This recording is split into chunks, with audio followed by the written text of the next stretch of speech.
دیرا غازی خان: دکھ اپنا ہم کو اگر بتانا نہیں آتا، تم کو بھی تو اندازہ لگانا نہیں آتا، کبھی ہم نے کسی کی فوتگی پر سوچا ہے؟ جی فیاض کھوسا، آگاہ کیجیے گا۔ کسی زمانے میں جب زرعی سماج تھا، گاؤں کے لوگ مل جل کر ایک ایک برتن جوڑ کے کپڑا لیڑا ملا کے ایک لڑکی بیاہ دیتے تھے۔ ہر ایک فرد کی طرف سے جو بھی کچھ دیا جاتا تھا وہ بیٹی یا بیٹے والے کی طرف سے باجی ہوتی تھی، جس کا مطلب تھا کہ آج ہم دے رہے ہیں، کل یہ ہمارے بیٹے یا بیٹی کی شادی پہ ہمیں ملے گی۔ یہ ایک طرح کی کمیٹی ہوتی تھی۔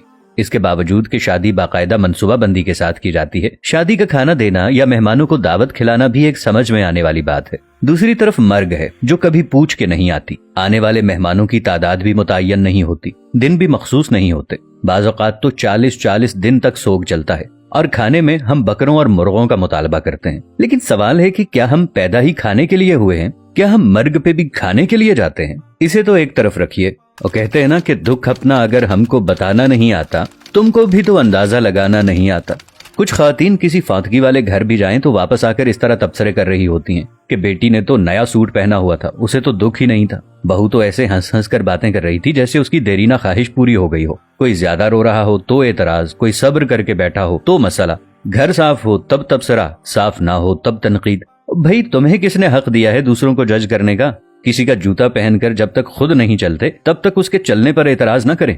خود تو 4 پلیٹ بریانی تناول کر کے ڈکار بھی نہ ماریں اور دوسروں پر تابڑ توڑ حملے، خدا را رحم کریں۔ کم از کم سوگ میں شامل نہیں ہو سکتی تو بلا وجہ ان کی عزت بھی نہ اچھالیں۔ یہ وقت سب پر ہر گھر میں آتا ہے اور آنا ہے۔ ہمارے مرد حضرات بھی کچھ کم نہیں ہیں۔ 2 لفظ تعزیت کے تو ٹھیک سے بولنے نہیں آتے، اور سیاسی تھیٹر ایسے سجا کے بیٹھ جاتے ہیں کہ فتیدگی پر نہیں، الیکشن کیمپین پر آئے ہوں۔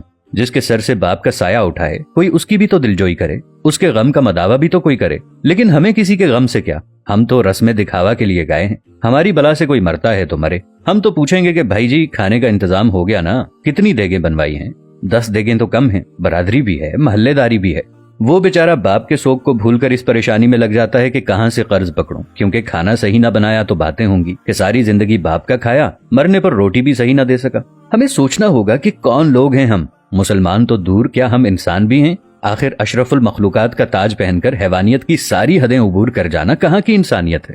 میں نے میت کے گھر میں ایسی آوازیں بھی سنی ہیں، جو دیگ پر بانٹنے میں لگا ہوا ہوتا ہے اسے کہا جاتا ہے کہ ذرا پلیٹ میں 4 بوٹیاں زیادہ ڈال دینا، وہ داماد بھی آیا ہے، اسے بھی کھانا دینا ہے۔ وہ بیٹی جو ماں یا باپ کی میت پر رو رو کر ہلکان ہو رہی تھی، جیسے ہی جنازہ اٹھتا ہے تو وہ سارا غم پس پشت ڈال کر کھانا تقسیم کرنے میں لگ جاتی ہے کہ سسرال والے بھی آئے ہیں، انہیں کھانا نہ ملا تو ساری زندگی باتیں سننے کو ملیں گی کہ تیرے باپ کی میت پر تو ہمیں کھانا بھی نہیں پوچھا کسی نے۔ میں نے اس بات پر بھی تبصرے سنے ہیں کہ سالن میں تو تری ہی نہیں تھی، ہماری پلیٹ میں تو بس شوربہ ہی آیا۔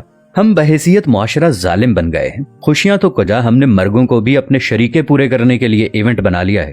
وہ اکبر الہ آبادی کا شعر تھا کہ جب میں کہتا ہوں کہ یا اللہ میرا حال دیکھ، حکم ہوتا ہے کہ اپنا نامہ اعمال دیکھ۔ کچھ سوال آپ کے ضمیر کے دروازے پر چھوڑ رہا ہوں۔ کیا ہم فتیدگی کے کھانے کا بائیکاٹ نہیں کر سکتے؟ کیا ہم بھوک لگنے پر بازار سے کھانا نہیں کھا سکتے یا اپنے گھر پر جا کر نہیں کھا سکتے؟ کیا ہم گھر میں ایسا اصول نہیں بنا سکتے کہ خاندان میں کوئی کسی کی فتیدگی پر نہیں کھائے گا؟ سوچئے گا ضرور۔ اب یہ بات ہم پر ہے کہ